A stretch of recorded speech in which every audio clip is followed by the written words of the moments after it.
우리는 계속해서 로마서 이 본론 부분을 함께 묵상하고 있는데요. 이 사도 바울은요, 로마서 본론의 시작을 시작하면서 하나님의 진노하심이 나타났다고 선언하면서 시작하죠. 이 하나님의 진노는 어떻게 나타납니까? 그렇죠, 여러분. 하나님께서 내버려 두심을 통해 나타납니다. 우리는 지난주에 이 하나님의 내어버려 두심이 갖고 있는 의미가 무엇인지를 살펴보았습니다. 제가 지난주에 간단하게 소개해드리긴 했는데요. 우리가 로마서 1장 18절에서부터 32절까지의 말씀을 보게 되면 무려 이 하나님께서 내어버려 두사라는 표현이요 3번이나 등장하는 것을 확인할 수가 있습니다. 그만큼 사도 바울은요 하나님이 내어버려 두심을 통해서 하나님의 진노가 나타난다는 것을 강조하고 싶었던 것 같습니다. 그래서 조목조목 따져 묻고 있다라고 생각을 합니다. 우리도 함께 간단하게 이 사도 바울의 3번에 걸친 표현을 살펴보면서 하나님께서 어디에 또 어느 자리에 그들을 내어버려 두시는지를 한번 살펴보도록 하겠습니다. 우리 먼저 24절 말씀을 볼까요? 여기 보시면 하나님께서 그들을 마음의 정욕대로 더러움에 내버려 두사라는 표현이 나와요. 여기 나오는 정욕대로라는 단어의 구조를 보면요, 무엇 위에라는 뜻을 지닌 전치사 에피, 헬라어로 에피, 그리고 열정, 욕정, 열망을 의미를 갖고 있는 디모스라는 단어와 합쳐져서 만들어진 단어가 이 정욕대로라는 단어입니다. 여러분, 이 단어는요 좋은 의미로 쓰일 때도 있고요 나쁜 의미로 쓰일 때가 있는데, 좋은 의미로 쓰일 때는 어떻게 쓰였는지 한번 볼까요? 데살로니가전서 2장 17절입니다. 형제들아, 우리가 잠시 너희를 떠난 것은 얼굴이요 마음은 아니니 너희 얼굴 보기를 열정으로 더욱 힘썼노라. 여러분, 여기 나오는 이 열정이라는 단어가 좀 전에 정욕대로라는 단어와 동일한 단어입니다. 여기서는요 이 에피두미아, 이 열정이라는 단어가 바로 열정, 이 열망을 나타내는 좋은 뜻으로 사용되었어요. 그러나 오늘 본문 말씀에 이 에피투미아라는 단어는요 나쁜 의미로 쓰였어요. 욕정이나 욕심, 정욕 등을 의미하는 단어로 쓰였습니다.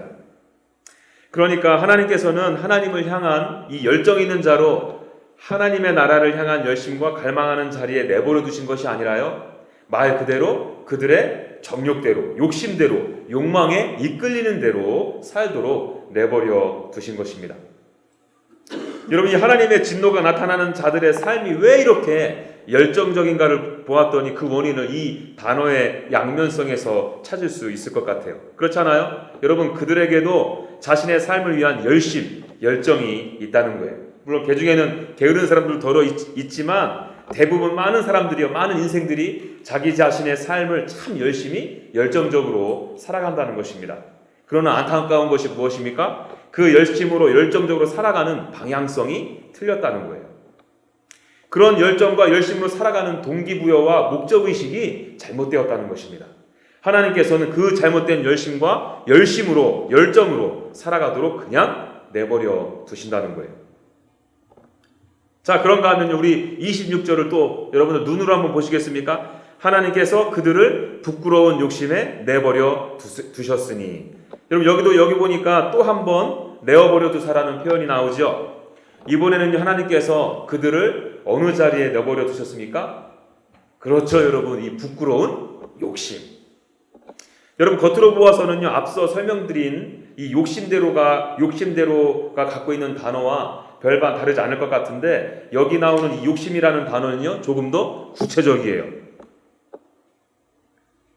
이 단어는요 성적 욕망에 더 큰 무게중심을 두고 있는 단어입니다. 여러분, 성적인 욕망 자체가 나쁜 단어입니까? 여러분, 어느 누구에게나 성적인 욕구가 있는 거 당연한 거 아니에요?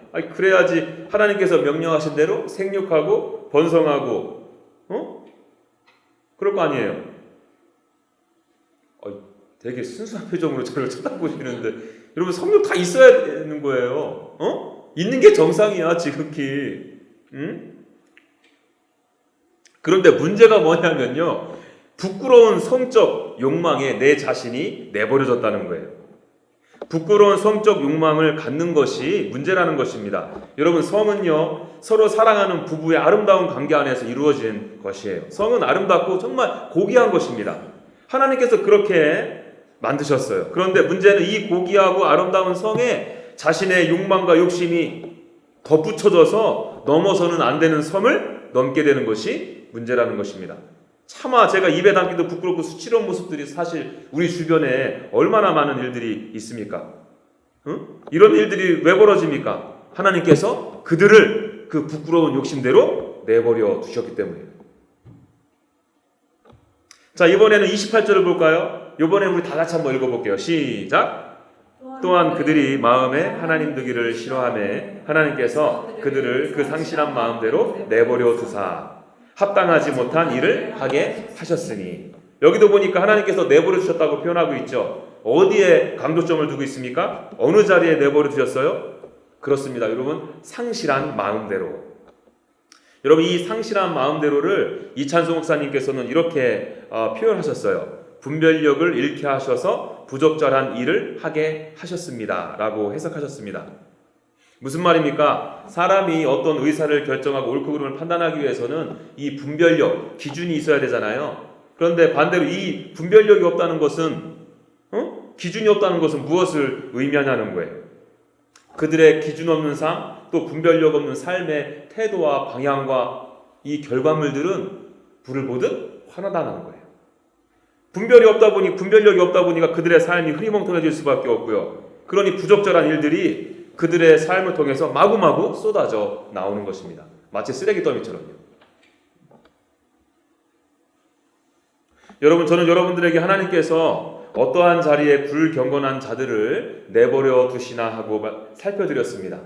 하나님께서 내버려 두신 자리에 참으로 처참하지 않습니까? 자신의 욕심을 위해, 욕망을 위해 그것 좀 만져보겠다고, 이뤄보겠다고 얼마나 밤낮 열심히 살아갑니까? 또 나의 부끄러운 그 성욕을 채우기 위해서 금수맞도 못한 행동을 얼마나 하게 돼요. 또 분별력 없이 상실감으로 이 세상을 살아가고 있다는 것입니다. 여러분, 정말 제 마음을 안타깝게 하는 것은요, 그럼에도 정작 그들은 자기 자신의 현 주소를 모른다는 거예요. 자신들의 위치가 지금 어디에 서 있는지를 정확히 알지 못한다는 것입니다. 하나님께서 그들을 그런 자리에 내어부려 두셨다는 사실조차도 인지하지 못한다는 거예요. 여러분들은 혹시 하나님 이거 너무하는 거 아니신가? 하나님께서 세상을 이처럼 사랑한다 하면서 그토록 사랑하는 인생들을 이렇게 내버려 두실 수 있는가? 이 하나님이 정말 성경에서 말씀하시는 하나님의 사랑의 하나님이신가라고 반문을 하실 수도 있습니다. 그러나 여러분, 우리의 아버지 하나님은요, 인간을 사랑하시기도 하시지만 하나님의 하나님 되심을 인정하지 않는 자들에게는 진노를 나타낸다는 사실이에요.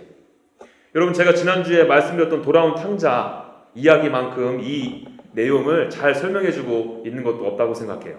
누가복음 15장에 나오는 이 아버지는요, 아버지가 먼저 그 아들을 내어치지 않았다는 거예요. 오히려 그 둘째 아들이 아버지의 유산을 당겨받았습니다. 여러분, 그 고대 근동사회에서 시퍼렇게 살아계신 아버지의 유산을 땡겨받았다는 것은 무엇을 의미합니까? 그 유산을 달라고 요구했다는 것은 무엇을 의미해요? 자기 자신의 아버지가 죽었다라고 여긴 거예요. 아버지와 나는 아무런 상관이 없는 관계에 놓여진 사람입니다. 제 인생에 간섭하지 말아주십시오. 제 인생의 주인은 내 것입니다라고 영적인 독립을 선언한 것입니다. 여러분, 그런 아들을 바라보고서 제대로 된 아버지라면 어떻게 하는 것이 정상이겠습니까? 그래? 이제 너 같은 녀석하고는 절대 상관하기 싫은데 잘됐다. 얘 따위 놈하고 이거 먹고 썩 꺼져라. 그럽니까? 여러분, 제가 새 아이의 아빠가 돼서 아는데 그렇게 못해요. 여러분, 내 사랑하는 아들이 나를 아버지로 인정하지 못하는 그 모습 자체가요, 상처이고 괴로움이에요. 그런 그 아들이 정신 차리고 돌아오게 하기 위해서 달래기도 했을 거고요.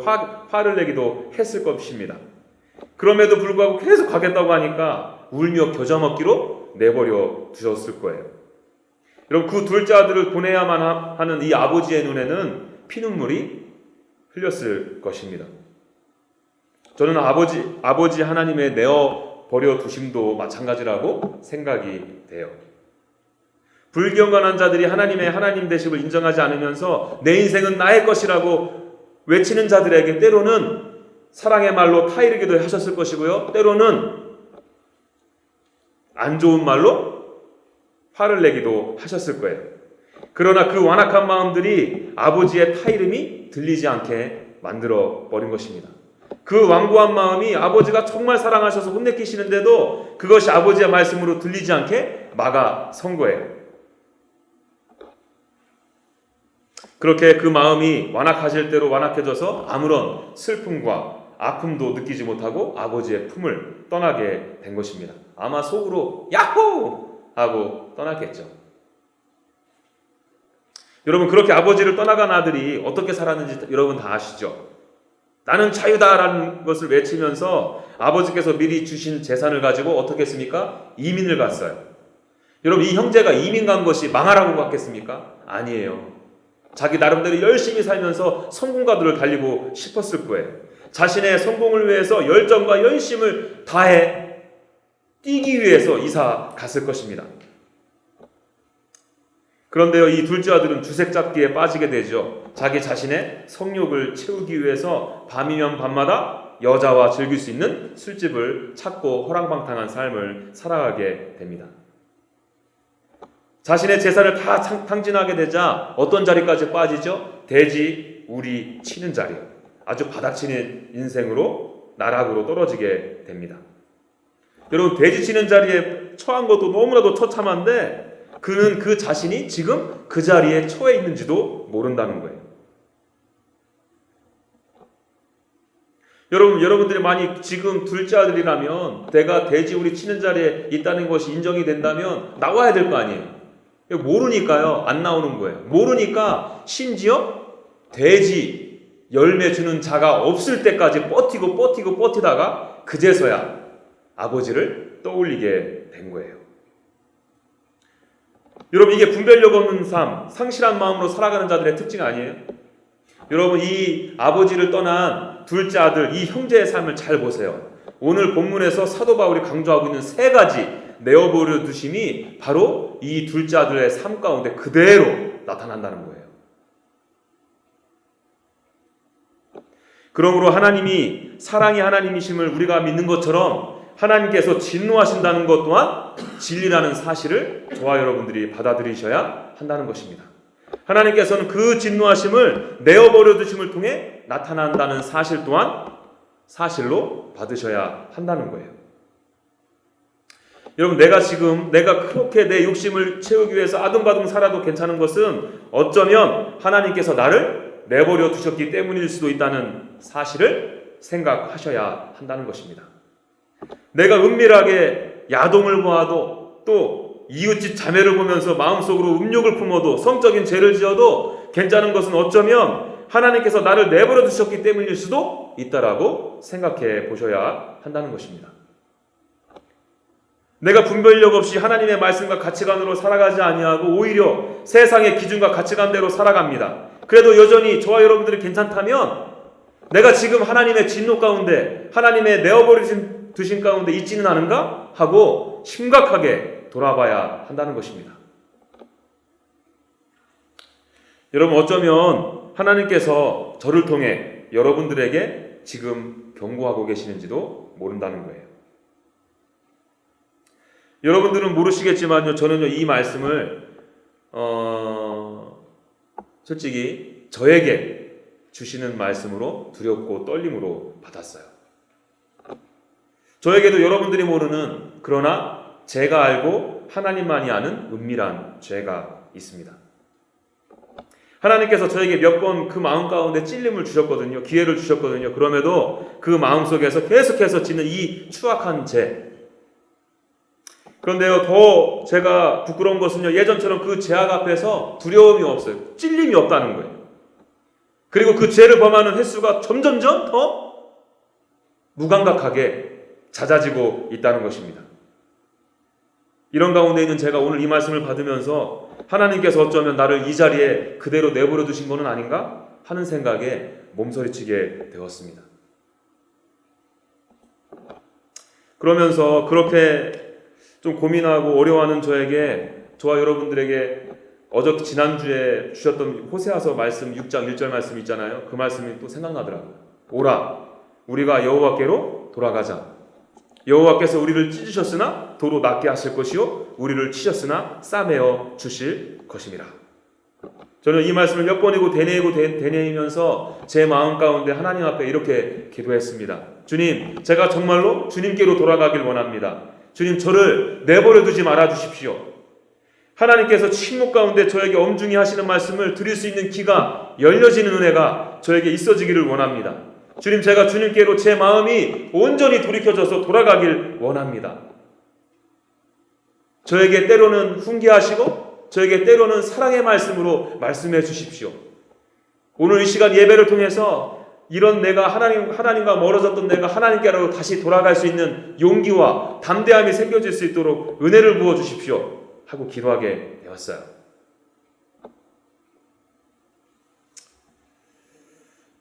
여러분들은 지금 마음의 정욕에 더러운 대로 내버려지셨습니까?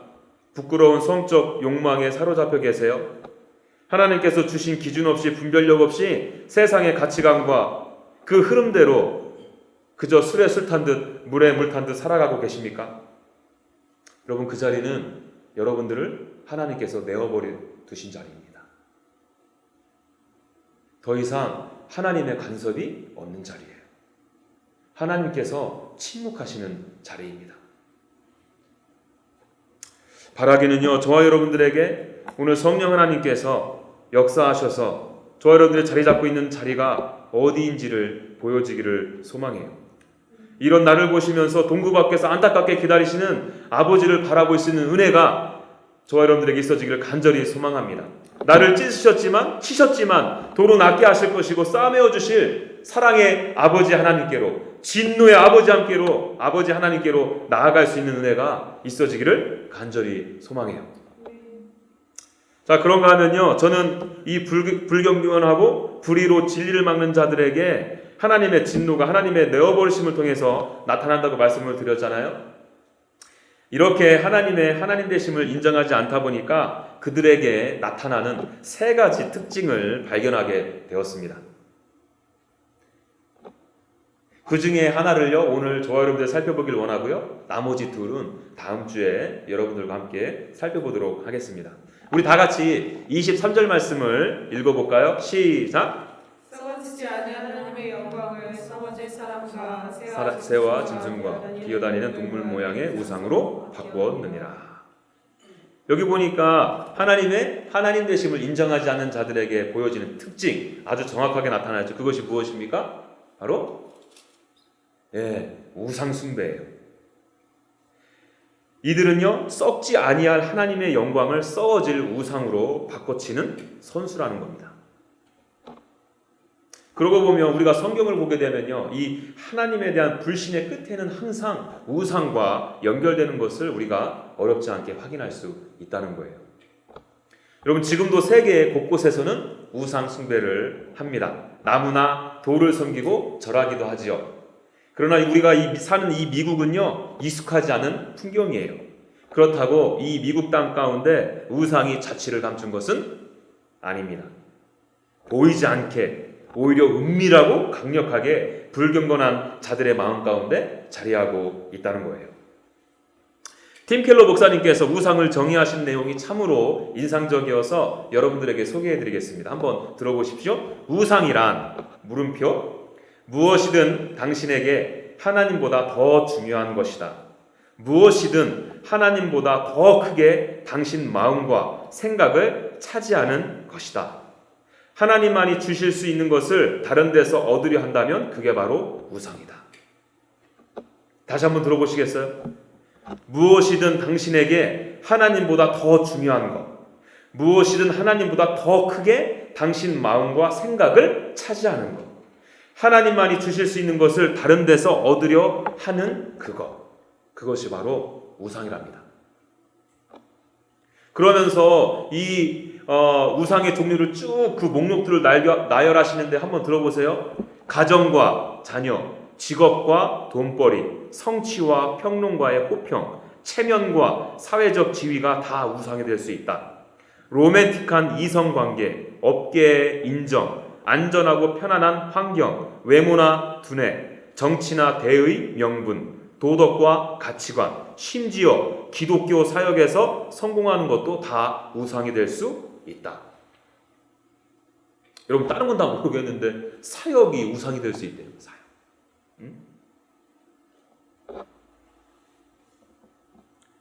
여러분 이러한 여러 목록들이요, 이런 것들은 다 썩어질 것들인데 이 썩어질 것들을 썩지 아니하는 하나님의 영광과 바꿔치기 한 거예요. 하나님의 영광에 비하면 비교할 수 없는 이 찌질한 것들을 하나님의 영광과 바꿔치기 한 것입니다. 여러분 저는요 이 하나님의 영광과 이 우상이라는 단어를 계속해서 이렇게 묵상하다가 저와 여러분들이 아주 잘 아는 출애굽기에서 나오는 금송아지 우상 사건이 번뜩 생각났어요. 출애굽기 32장 1절 말씀 우리 다 같이 한번 읽어볼까요? 시작.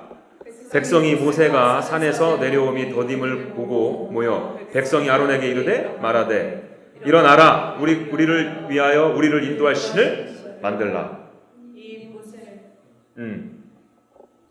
여러분 이 사건은요 아론과 이스라엘 백성이 산 밑에서 모세를 기다리다가 우상을 만든 사건이에요. 여러분 이때 모세는 뭐 한 줄 아세요? 여러분 시내산에 올라가서 영광 가운데 하나님의 말씀을 받고 있었어요. 그 말씀이 무엇인 줄 아십니까? 성막을 어떻게 지고 성막의 사이즈가 어떻게 되고 또 특별히 하나님께서 친수하신 하나님의 언약, 하나님의 그 계명을 받고 있었던 상황이었어요. 모세는요 하나님의 영광의 구름 쉐키나 구름 안에서 하나님의 영광 안에 있었습니다. 그 가운데 이 사단이 지금 벌어지고 만 거예요. 여러분 오늘 본문 말씀처럼요 저 시내 산에서 하나님의 영광이 드리워져서 이스라엘 백성을 향한 십계명이 증거되어지고 있을 때 이쪽에서는 그 영광스러운 그 모습을 완전히 뒤바꿔서 우상을 섬겨버렸다는 것입니다. 하나님의 영광과 썩어질 그 송아지 우상으로 바꿔치기 한 거예요. 여러분 출애굽기 32장 이 사건이요 저와 여러분을 더욱더 마음을 어렵게 하는 이유가 뭔지 아세요? 여러분 우상은 불경건한 자들의 마음에만 또아리를 틀고 있는 것이 아니라는 거예요. 사실 하나님을 믿는 자들에게도 보여지는 특징입니다. 교회 안에서 여실히 보여지는 특징이기도 하죠. 여러분 제가 왜 이런 말씀 드리는지 우리 다 함께 출애굽기 32장 6절 말씀 보실래요? 여기 제가 읽어드릴게요. 이튿날에 그들이 일찍이 일어나 번제를 드리며 화목제를 드리고 백성이 앉아서 먹고 마시며 일어나서 뛰놀더라. 여러분 이 출애굽기 32장 6절 말씀만 딱 떼어서 보세요. 야 이거 이스라엘 백성들 장난 아닌데? 예배 완전 열심히네? 하나님 완전 열심히 섬기네? 하고 생각이 들지 않겠어요? 왜요? 그들은 번제 드렸잖아요. 화목제를 드렸습니다. 그것도 대충 드린 게 아니라 아침 일찍부터 일어나서 지극정성으로 드렸다니까. 최선을 다해서 예배했다니까요. 그런데 아시죠 여러분 이 말씀이요 좀 전에 그 금송아지 우상 사건과 연결되어져 있는 말씀이에요. 한마디로 그들은요 우상을 마치 하나님 섬기듯이 한 거라. 하나님을 예배하듯이 우상을 섬겼다는 거예요. 여러분 이 출애굽기 말씀은요 저와 여러분들에게 무엇을 말씀해 주실까요? 우상 숭배는 이 불경건한 자들, 쉽게 얘기해서 하나님의 하나님 되심을 인정하지 않는 자들에게도 나타나지만 저와 여러분들처럼 하나님을 믿는다 하는 자들에게도 일어날 수 있고 일어나고 있다고 말씀해 주시는 것입니다. 겉모양은 아주 그럴듯하죠. 주일 예배에도 빠지지 않고 헌금도 잘하고 헌신도 해요. 어느 누가 봐도 영락없이 하나님을 섬기는 것 같아요. 하나님을 예배하는 사람 같습니다. 그러나 그 안에는 하나님이 아닌 우상을 섬기고 있을 수도 있음을 말해주고 있는 거예요.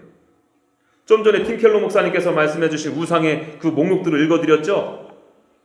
그것들을 위해서 교회에 와서 예배하고 봉사하고 헌금하고 있다는 것입니다.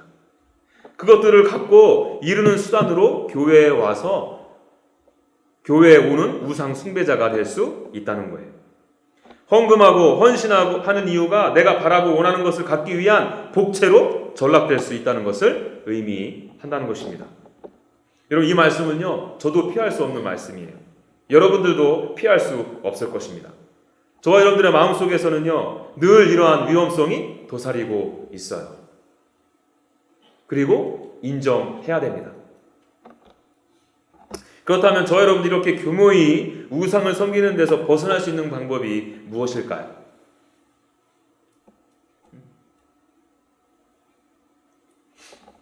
썩어질 우상을 하나님의 영광으로 다시 바꾸면 돼요. 23절 다시 보십시오. 썩어지지 아니하는 하나님의 영광을 썩어질 사람과 새와 짐승과 기어다니는 동물 모양의 우상으로 바꾸었느니라. 이 바꿨대잖아요. 하나님의 영광을 썩어질 것으로. 이것을 썩어질 것에서 이제는 하나님의 영광으로 바꿔버리면 됩니다. 생각보다 쉽지 않아요? 다시 말해서 우리가 우상을 바라고 구하는 것이 아니라 우리가 하나님의 영광을 구해야 된다는 의미입니다. 하나님의 영광이 내 어두운 심령에 들어와야 한다는 말이에요. 빛이신 하나님이 내 더럽고 추한 심령을 비추어 주셔야 내 마음속에 자리 잡고 있었던 우상들이 개눈 감추듯 사라질 수 있다는 것입니다. 여러분, 모세 보세요. 모세는요, 늘 하나님의 영광을 구했어요. 출애굽기 33장 18절에서 19절이요. 여러분들 한번 읽어주시겠습니까? 시작. 모세가 이르되 원하건대 주의 영광을 내게 보이소서. 여호와께서 이르시되 내가 내 모든 선한 것을 네 앞으로 지나가게 하고 여호와의 이름을 내 앞에 선포하리라. 나는 은혜 베풀 자에게 은혜를 베풀고 긍휼히 여길 자에게 긍휼을 베푸느니라. 여러분들도 아시는 것처럼요, 이 모세의 고백은 좀 전에 여러분들에게 소개해드렸던 그 금송아지 우상 사건을 위해서 간절히 중보하고 난 이후에 하나님 앞에 개인적으로 간구한 기도 제목이에요.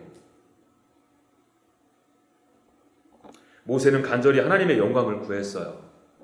빛이신 하나님의 강력한 임재를 갈망했습니다. 여러분, 왜 그랬을 것 같아요? 저는 개인적으로요, 이스라엘 백성들이 우상을 섬기는 모습을 보고 그걸 가지고 기도하면서 자기 내면에 언제든지 쳐들어올 이 우상, 어두운 세력의 공격 앞에 자기 자신도 넘어질 수 있음을 보았기 때문이라고 생각합니다. 여러분, 생각해 보세요. 어쩌면 이스라엘 백성들보다 더 우상의 자리에 빠지기 쉬운 것이 저는 모세라고 생각해요. 여러분, 모세를 통해서 하나님께서 얼마나 큰 역사를 이루어 주셨습니까?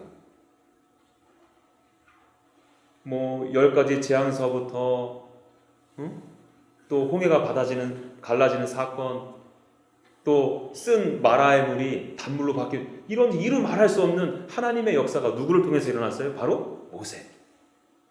겉으로 보여지는 것은요, 나를 통해서 그 능력이 나타난 거예요. 여러분, 그러니 때로는 이거 내가 잘해서 그런 거 아닌가? 여러분, 좀 전에 말씀드렸던 이스라엘 백성들이 우상을 섬긴 그 사건을 가만히 보면요, 그들의 마음 가운데는 하나님이 아니라 모세가 자리 잡고 있었어요. 모세 어디 갔냐고 그러잖아요. 그런 자리에 있는 모세는 얼마나 더 큰 나를 우상으로 만들 수 있는 위험에 얼마나 많이 빠져 있었겠습니까? 그런 가운데 모세는 하나님의 영광을 구했다는 거예요. 그분의 영광 안에서 하나님과 깊이 교제하기를 원했다는 것입니다. 하나님의 자비하심과 긍휼을 구했어요. 여러분, 이것이 저와 여러분들의 우상 공장 같은 우리의 어둡고 더러운 마음이 살 길이라는 거예요. 그 하나님의 영광의 빛이 저와 여러분들의 그 어두운 심령에 비추어야 한다는 것입니다. 그렇다면 여러분, 우리에게 한 가지 중요한 이슈가 생기게 되었죠. 그 하나님의 영광은 과연 나에게 어떻게 오느냐는 것입니다. 저와 여러분들이 내 안에 있는 우상을 정리하기 위해서 하나님의 영광이 임해야 된다는 거 알았잖아요.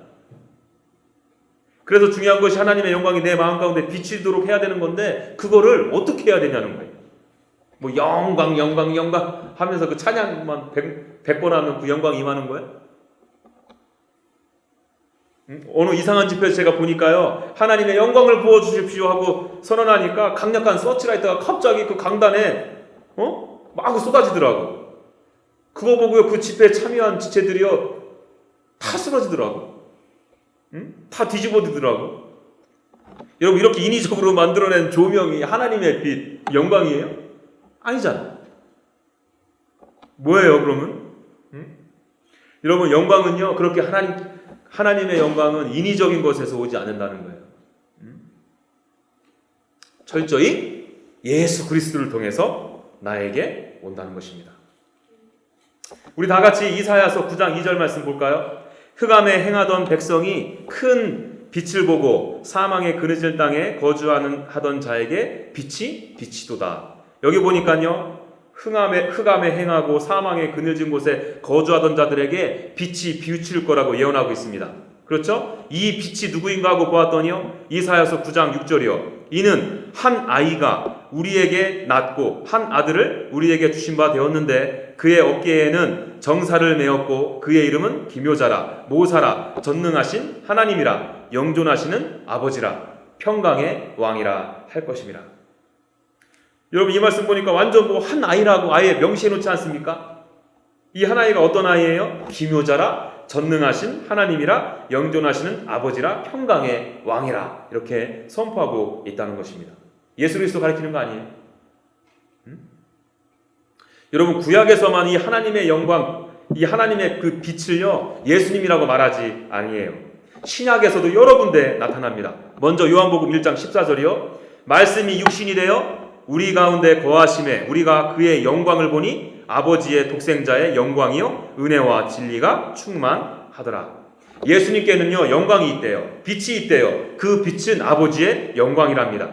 그 안에 모세를 만나주셨던 하나님처럼 은혜와 진리가 충만하대. 어디에? 예수 그리스도 안에. 또 고린도 후서 4장 4절. 그 중에 이 세상의 신이 믿지 아니하는 자들의 마음을 혼미하게 하여 그들의 영광의 복음의 광채가 비치지 못하게 함이니 그리스도는 하나님의 형상이라. 또 고린도후서 4장 6절이요. 어두운데 빛이 빛이라 말씀하셨던 그 하나님께서 예수 그리스도의 얼굴에 있는 하나님의 영광을 아는 빛을 우리 마음에 비추셨느니라. 여러분, 고린도후서 말씀 되게 복잡한 것 같은데 간단해요. 결론은요, 예수 그리스도는 하나님의 형상이시다. 그 예수 그리스도께 하나님의 영광의 강체가 있다.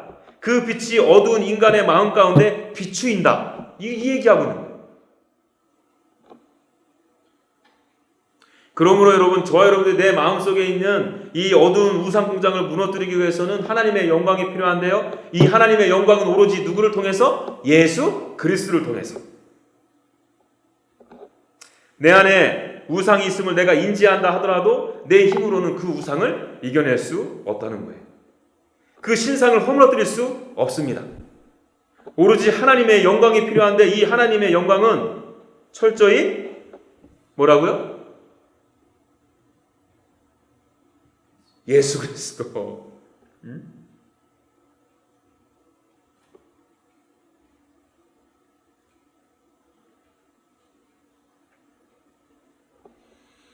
여러분, 제가 여러분들 이해를 돕기 위해서 한 가지 좀 예를 들어 드릴게요. 여러분들 중에서 혹시 기생충이라는 영화 보신 분 계세요? 그 영화 보시면 그 4명이죠. 4명의 주인공 가족들이 등장하는데 이 가족들이 사는 곳이 어디입니까? 바로 반지하예요. 반지하 집에는요 햇빛이 잘 들지 않습니다.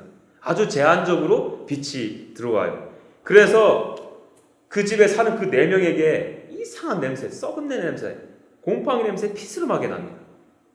그쵸 여러분? 그거 아시죠? 반지하 집도 그런데요, 만일 완전히 지하집은 어떻겠습니까? 빛 한 점 들어가지 않는 그 지하집은 어떻겠어요? 온갖 곰팡이 냄새, 썩은 냄새, 온갖 더러운 곤충들이 드실드실 거리지 않겠어요? 왜죠? 빛이 없으니까요.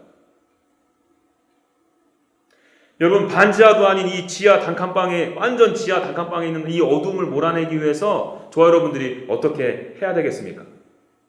양동이로 그 어둠을 퍼다 날라야 되겠어요? 아니면 연기 불어내듯이 계속 이렇게 불어내야 됩니까? 아마 그런 식으로 했다가는 곰팡이 냄새와 입냄새 때문에 아주 기절해서 더 먼저 죽을 거야. 응? 어둠을 몰아내려다가는요 평생 어둠을 몰아내기 위해서 애쓰더라도 어둠 하나 몰아내지 못할 거라는 거예요. 그 방에는 여전히 어두움이 짙게 드리워져 있을 것이고 곰팡이 냄새가 진동을 할 것이며 썩은 내가 아주 코를 찌를 것입니다. 그리고 그곳에는 여전히 수많은 종류의 곤충들이 그곳에 득실거리게 될 거예요. 저와 여러분들의 우상이 자리 잡고 있는 우리들의 마음도 마찬가지라는 것입니다. 여러분, 몇 가지 나의 행위로 몇 가지 내가 체크리스트를 만들어서 이건 하고 이건 하지 않고 해서 나의 우상은 쉽게 제거되지 않는다는 거예요. 오히려 더 더럽고 추잡한 또 다른 우상을 만들어 버릴 확률이 더 높다는 것입니다. 또 다른 우상들이 그 어두운 심령의 또아리를 틀게 될 거예요. 그 우상이 제거되기 위해서는요, 내 더러운 마음에 하나님의 영광을 받아낼 수 있는 큰 창문이 필요해요. 여러분, 그 창문이 바로 예수 그리스도라는 거예요. 그 빛 대신 예수님께서는요, 칙칙한 곰팡이 냄새나는 더러운 곤충들로 가득 차 있는 나의 마음 가운데로 들어오기를 원하신다는 거예요. 들어오셔서 막힌 사방을 완전히 뚫어버리고 무너뜨리고 허물어뜨리기를 원하신다는 것입니다. 그래서 하나님의 영광을 온전히 우리가 받아서 우리 안에 있는 그 우상, 더러운 마음들이 다 깨끗하게 소멸되어지도록. 그러므로 여러분, 저와 여러분들이 하나님의 영광이신 예수님께로 나오셔야 한다는 거예요. 그 영광스러운 영광의 복음이신 예수님을 저와 여러분들이 더욱더 깊이 교제해야 한다는 거예요. 여러분, 하지 말아야 신경 너무 쓰지 마세요. 하셔야 됩니다. 무엇을요? 예수 그리스도와 진정한 교제요. 여러분, 내일부터인가요? 우리 사순절 시작되나요? 사순절을 생각하면서 저와 여러분들이 이것저것 뭐 해야 되겠다, 하지 말아야 다 체크리스트를 만들어서 하는 것도 너무 좋은데요. 저는 개인적으로 여러분들에게 이걸 권면하고 싶어요. 이 땅에 오신 예수 그리스도, 그리고 십자가 지신 예수 그리스도, 사흘 만에 부활하신 예수 그리스도를 묵상하세요. 그분과 깊이 교제하세요. 여러분들 따로 시간을 내어서 말씀 앞에 서십시오. 그리고 차를 타고 다니고 샤워하고 일할 때 그 주님 묵상하세요. 여러분, 그분의 영광으로 내가 가득 채워질 때 내 안에 그 우상이 제거되어지는 거예요. 바라기는 이러한 은혜가 이 우리 사순절 기간에 있어지기를 간절히 소망합니다.